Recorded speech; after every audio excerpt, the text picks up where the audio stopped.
told you that I've fallen. Naalala ko dati, unang beses talaga kami nakita isang subject namin sa nung college sa Rizal. Bale, siya pa lang talaga yung may kilala sa akin. Hindi ko pa siya ganun kakilala. Nakita ko siya, nakaupo siya sa unahan ng room. Tapos lumingon siya.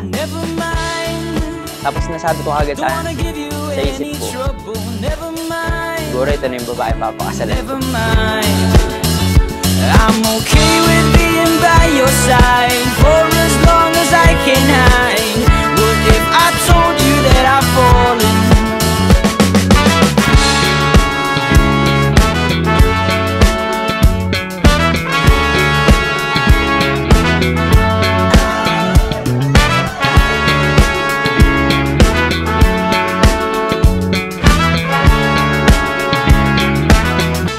Makulit siya, yung lagi siyang papansin, laging nag-aabang sa hallway, pag uwian, yung lagi kahit pinili ko na dun sa ibang gate dumaan, nalalaman pa rin niya na nandun ako sa kabilang gate dadaan.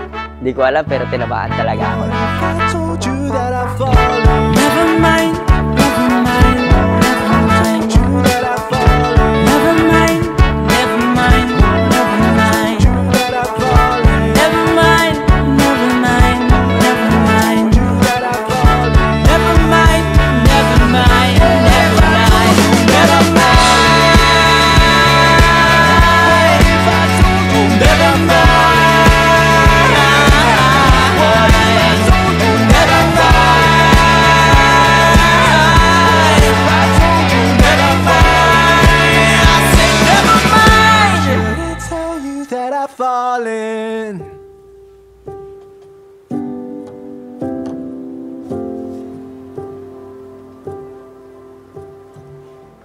Nung una pa lang kitang nakita, hindi ko alam pero parang may naramdaman ako hindi ko maipaliwanag.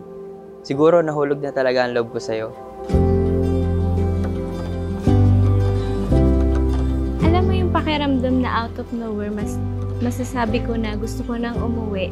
Kahit asa bahay naman ako. Yung always ko na-feel na homesick ako kahit di naman ako umaalis. Ganun ko na-realize na you're the one. Nasigurado na ako na ikaw yung gusto ko. Na handa na akong makasama ka habang buhay kasi you're my home.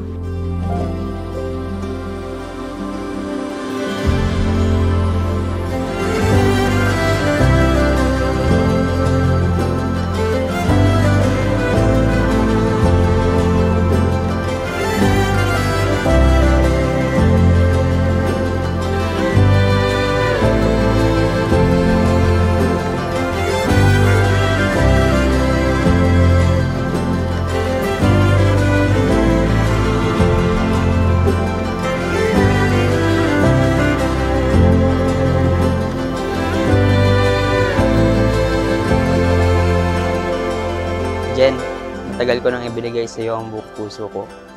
Noon pa man at sa mga susunod pa na araw. Salamat sa pagiging inspirasyon ko, sa pagiging matalik na kaibigan, katuwang sa buhay at tagapayo. Ipinapangako ko ang aking katapatan at pagmamahal sa iyo habang buhay. Fingerprints still on my skin.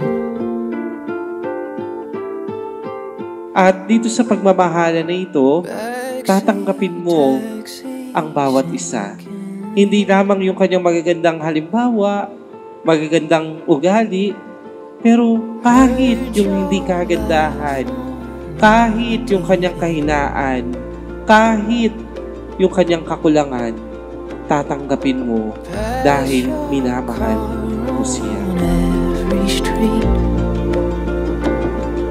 Sa mga panahon ng saya at kulungkutan, ay ikaw ang aking inspirasyon.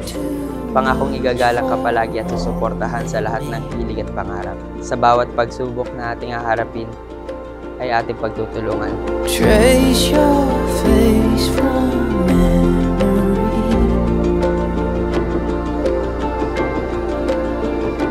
I will always try my best to be a better wife, to be a better partner. Always remember na I will always choose you. Kahit na sa mga panahon na wala na ang tamis at puro pait na lang. You're the shiver down my So ito na, yung ilang araw nating pinagplanuhan, wala na tong atrasan. Nakadalawang kasal na nga tayo.